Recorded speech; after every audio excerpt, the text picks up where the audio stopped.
Pizza time. Spider-Man 2. Let's talk about Spider-Man 2. A while back, I talked about the first film, Spider-Man, which came out in 2002, and I wanted to revisit this second film because this is one I've always kind of held in a really high regard. And much like with the first film, I do have fond memories of when it came out.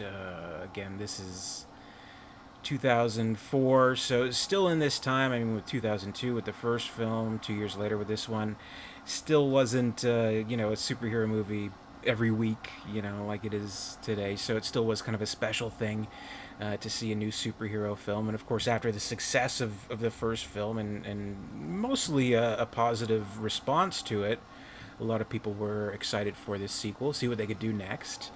The hype on this film was really really huge. I mean, it's hard to put into words now just how much of an anticipated movie it was, because I mean there was the hype of it being a new superhero movie, which you didn't see too much.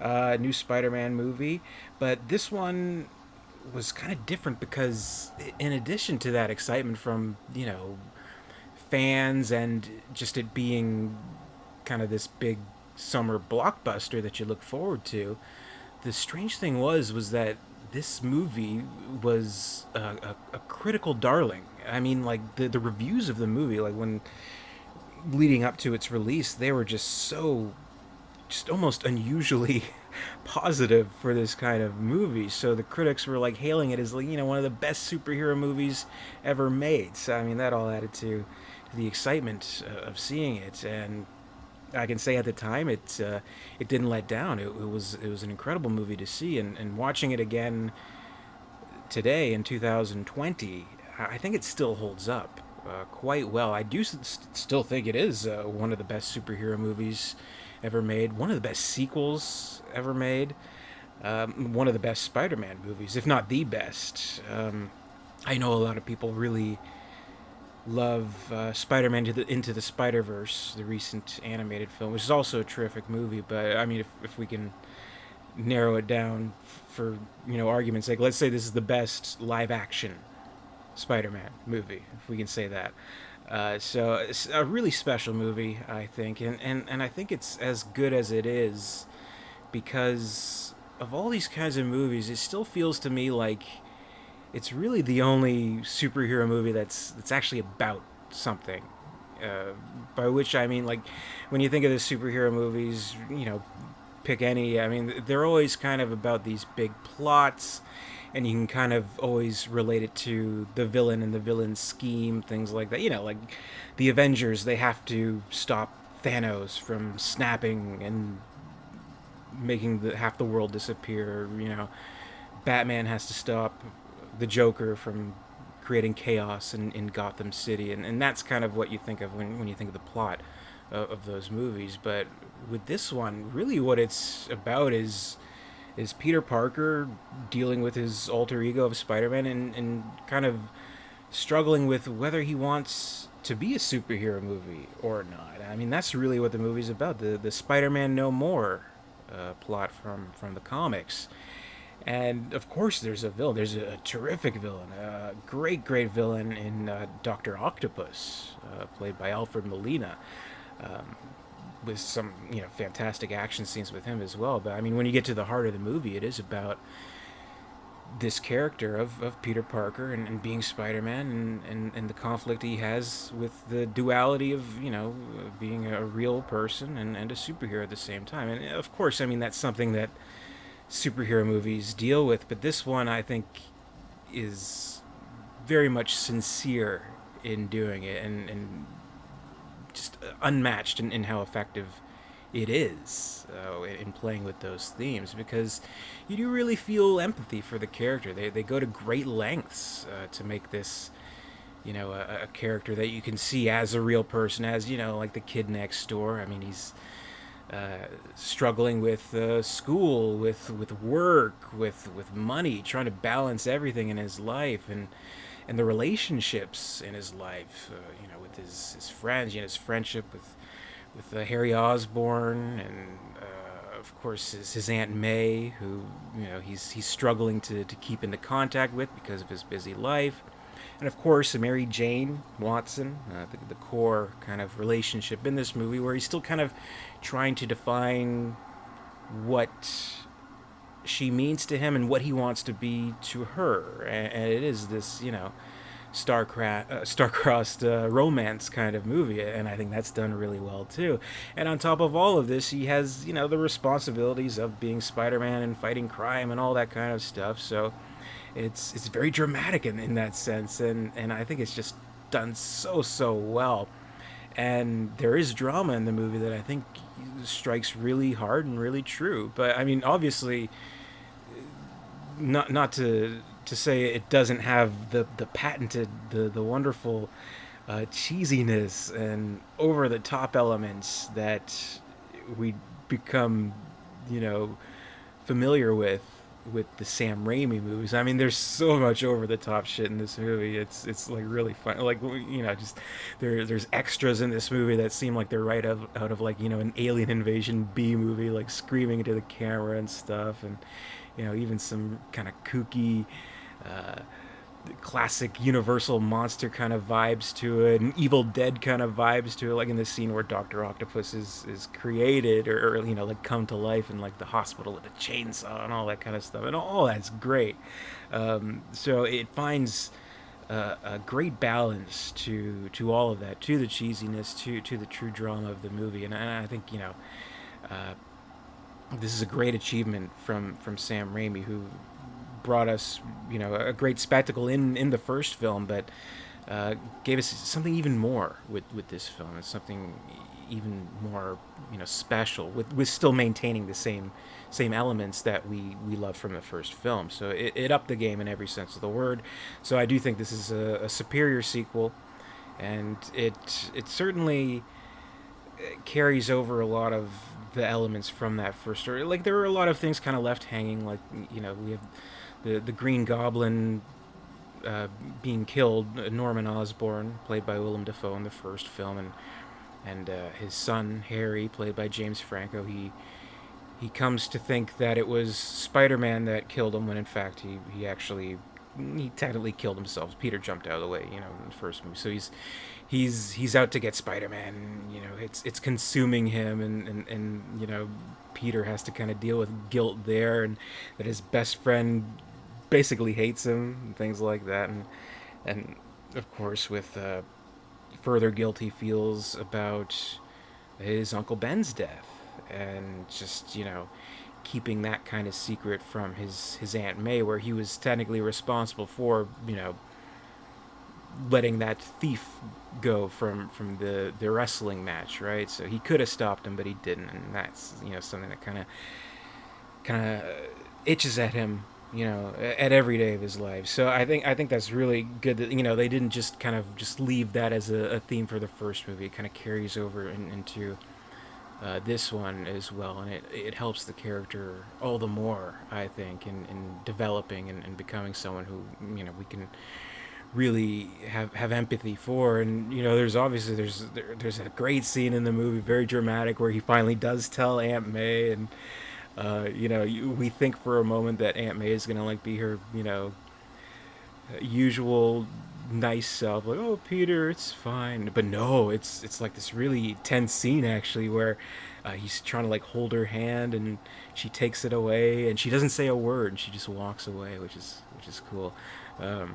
So I thought that it's a good scene like that, and it's funny, like, I don't know. It's sort of cheesy in a way, because like just the way he words his confession is kind of funny. He's like, "Oh, I was trying to make some money, and I could have let this guy go, but I didn't." And then like you must think in her mind like, "Oh, I remember Peter. He was acting really weird those days. That was when he was acting so strange. Oh, he must have been on drugs, or I don't know." But whatever. It still works. It's a great scene, and there's tons of stuff like that. I mean, tons of little scenes that I think work so well, and little stops along the way in this whole kind of adventure, where we'll meet a random character that will just kind of affect the hero in some way, like, either negatively or positively. Like, there's a great scene with Bruce Campbell too, where he's the usher at the movie theater. Peter's trying to get into Mary Jane's life, trying to show her that he supports her, and she's the lead role, and the importance of being earnest. And he's never shown up. He finally gets the ticket, and he's late, and the usher stops him, and it's a very funny scene. And stuff like with the doctor, where he's talking about, oh, my friend's dreaming about being Spider-Man. He's telling him, oh, maybe your friend shouldn't be Spider-Man. So just this random kind of character is making a huge influence over this character and the decisions in his life without even really knowing it. So there's all kinds of little joys like that I really love, that kind of add to this movie, and I don't know, give it a certain kind of character to it. And I mean, of course, like, the action in the movie is really good. What's kind of funny is, again, the plot, you can say it's more about Peter Parker and his decisions with not being Spider-Man, at least temporarily. Of course, we all kind of know that by the end he's going to decide to be Spider-Man, because it's still a Spider-Man movie. But there is Dr. Octopus, the great Dr. Otto Octavius, who's dealing with some experiment with fusion, and it all goes wrong. It creates him, and the thing is that doesn't happen till like 40 minutes into the movie or so, or maybe 45 even minutes into the movie. There are two different versions of the movie, by the way. There's Spider-Man 2, and there's a 2.1, which has a few additional scenes, which it doesn't really affect the movie too much. But this time for this review, I actually watched Spider-Man 2.1. It has the extra scenes, so it runs as long as possible. So you get enough of a good thing. So maybe not too much of a good thing. You get enough of a good thing. In fact, even more like little scenes with characters, like within the elevator and things like that. All that good stuff. But the action that we see with Dr. Octopus is pretty amazing. Like the scene on the train, obviously, that's kind of the highlight of the whole movie, and it's a really good scene. Really good effects too, that I think when you compare it to some of the action scenes from the first movie, one of the things about the first movie is like, well, the CGI, it works, but it's not entirely perfect. It doesn't composite as perfectly as you would have liked. This one pulls it off quite a bit better, I think. Like, there are still things like that you'll notice, it's like, oh, well, that's CGI, especially when they go for like full CGI shots of Dr. Octavius, or Dr. Octopus, I should say, where you notice it's like, oh, this is totally CG. But I mean, at least at the time of this era, it was among the best, CGI effects that they could accomplish at the time. This is early 2000s, so I mean, I would say it's equal to some of the effects that you'd see in, say, the Lord of the Rings movies, where as good as those movies were, as great as the effects were, there are some spots here and there where you notice, that's a little cheesy of a CGI model, but it still works. And one thing you could say about this movie that kind of makes it distinct from, I mean, just about any other superhero movie of the last 20 years, was that it won the Academy Award for Best Special Effects, which, I mean, none of these Marvel movies did, as far as I can remember off the top of my head. None of them. With all their budgets, all the enhancements in special effects at the time, none of them won that award. So that's kind of the really cool distinction, I think, of Spider-Man 2, that you can always say that this won the Academy Award for Best Visual Effects, and I think it was a well-deserved award. The effects are great, and I think they hold up, as the movie does. And I mean, just all around, it's a very impressive production. And one thing I did actually fail to mention in my review of the first film was the fantastic musical score from Danny Elfman. Even better this time around. I think he should have gotten a nomination at least for best musical score. But I think they have some rule about sequels and their musical scores. There's some weird rule, but it's a fantastic musical score. It's great. I think it is one of the best themes for superheroes and superhero movies. Like, you know, you think of like the Superman theme, you can't really beat that. There's the Batman theme, also from Danny Elfman, and even like the Avengers theme from Alan Silvestri. I think the Spider-Man theme is right up there with the best superhero themes. And once again, I mean, the cast is just fantastic. Tobey Maguire, he's really good, really convincing as someone with this struggle. I think Kirsten Dunst is great in her role as Mary Jane. She's adorable. She's great. I mean, you fall in love with her just as Peter Parker does. Alfred Molina, a great villain. And, you know, going into the movie, learning that Dr. Octopus was going to be the villain, you kind of were thinking, oh, so are they gonna do it? Are they gonna do the German accent and things like that? But no, they keep it. Well, funnily enough, he's English, I think, right? And he's doing like sort of an American accent, so that's kind of funny. But he does a great job as the villain. One of the best villains, I think, in superhero movies. And there's great scenes with Rosemary Harris as, you know, Aunt May. Great little speeches that she's, I believe heroes are everywhere, you know, things like that. I mean, it's cheesy, but it's really good. You know, it really kind of, you know, swells your heart up a little bit. This is a movie with, you know, a big heart, which I like. And of course, J.K. Simmons, J. Jonah motherfucking Jameson, the best. Perfect for the role. He's great in this movie as he is in the first and the third, and even his little, you know, he had a like cameo in one of the newer ones too. So I mean, he's just so synonymous with the character that he's absolutely perfect. I mean, I think in the history of casting superhero movies from, you know, the beginning of time since they've been being made, J.K. Simmons is the absolute best casting of any superhero movie character in history. I mean, it's just fact. But James Franco also really good, and you know,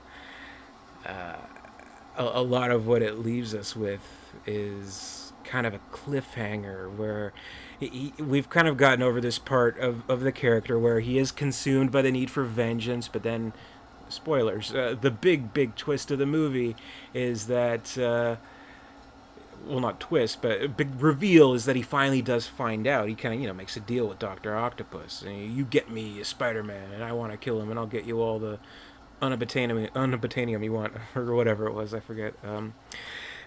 He unmasks Spider-Man. He's about to kill him. Oh, holy shit, it's my friend Peter Parker. Oh, my God. So we're kind of just left, you know, with this big cliffhanger with the sequel. Like, oh, my God.